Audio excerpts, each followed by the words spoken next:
Oke, kali ini kita akan bahas mengenai latihan soal hidrolisis garam. Untuk soal nomor 1, hitunglah pH larutan 2,45 gram NaCN dalam 1 liter larutan, di mana diketahui Ka dari HCN-nya adalah 5 kali 10 pangkat minus 10, ARNA 23, C12, dan N14. Nah, kita harus bisa membedakan ya, NaCN ini adalah garam yang dibentuk dari basa kuat, yaitu NaOH,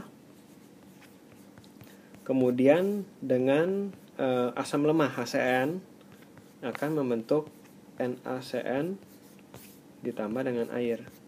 Artinya garam yang dihasilkan nanti akan bersifat basah. Karena NaCN akan terurai menjadi Na plus dengan Cn minus.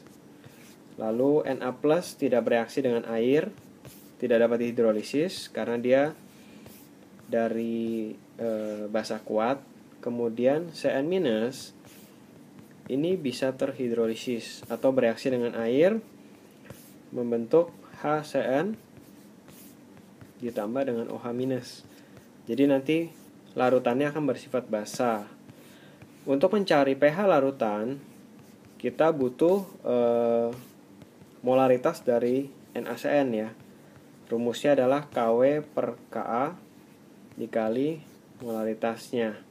Nah, di sini molaritas dari NaCN belum diketahui, jadi kita harus cari dulu ya. Molaritas dari NaCN harus dicari dulu, atau langsung saja ya. Molaritas adalah mol per volume, tapi molnya belum diketahui ya, kita harus cari dari massa per mR-nya nanti ya. Massa dibagi dengan mR. Ya, di sini kita hitung massanya adalah 2,45 gram. Kita hitung molnya dulu ya. Dibagi dengan mR. mR-nya penjumlahan dari Na, C, dan nitrogen. Nah, di sini kita peroleh molnya adalah 0,05 mol di dalam 1 liter air ya. Berarti molaritasnya kita bisa hitung 0,05 molar. Lalu dengan demikian kita bisa hitung OH-nya akar dari Kw. Kalau tidak diketahui Kw-nya 10 pangkat minus 14 dibagi dengan Ka-nya 5 kali 10 pangkat minus 10 dikali dengan molaritasnya adalah 0,05. Jadi di sini kita bisa hitung hasilnya adalah, ini 5-nya nanti bisa dicoret ya, 10 pangkat minus 3 molar. Dengan demikian pOH-nya akan kita dapat sebesar 3 dan pH yang dihasilkan adalah 14 dikurang pOH yaitu 11. Ya, untuk nomor 1 cukup jelas ya. Ini langsung masuk ke dalam rumus hidrolisis garam yang bersifat basah.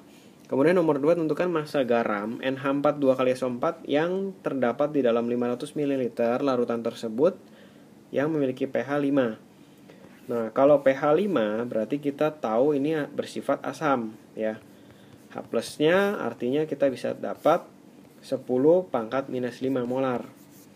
Nah, ini juga mirip sama soal yang nomor 1 ya, cuman dibalik ditanya massanya, bukan ditanya pH-nya.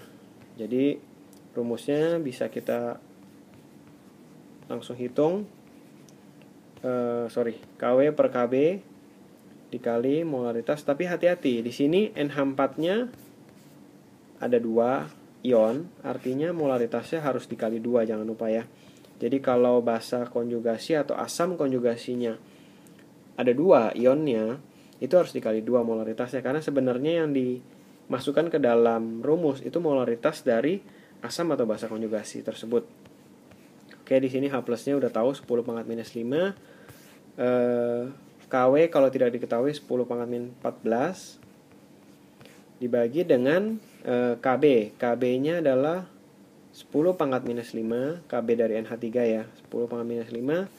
Nah, molaritasnya kita tidak ketahui, langsung kita rubah ke dalam mol per volume ya. Di sini Molaritas rumusnya adalah mol per volume. Karena molnya kita juga nggak tahu, dari massa per mr. Dengan demikian rumus molaritas bisa berubah jadi massa dibagi mr dikali dengan volume. Jadi di sini langsung dapat massa nanti ya. Massa dibagi dengan mr dikali dengan volume. Jangan lupa dikali 2 ya. Jadi 10 pangkat min 5 sama dengan akar dari 10 pangkat min 9 2M per MR dari NH4 2 kali SO4 itu kalian bisa hitung ya. Totalnya ada 132. Volumenya adalah 0,5 liter. Langsung ke dalam liter. 500 mili kita rubah ke dalam liter ya. Nanti di kuadrat kiri kanan ini langsung di kuadrat kiri kanan ya. Ini perhitungan matematika biasa. Dapat massanya sebesar 3,3 gram ya. Jadi kalian bisa hitung sendiri untuk perhitungan hasil dari akar dan kuadrat ini. Hasil dapat massanya nanti 3,3 gram.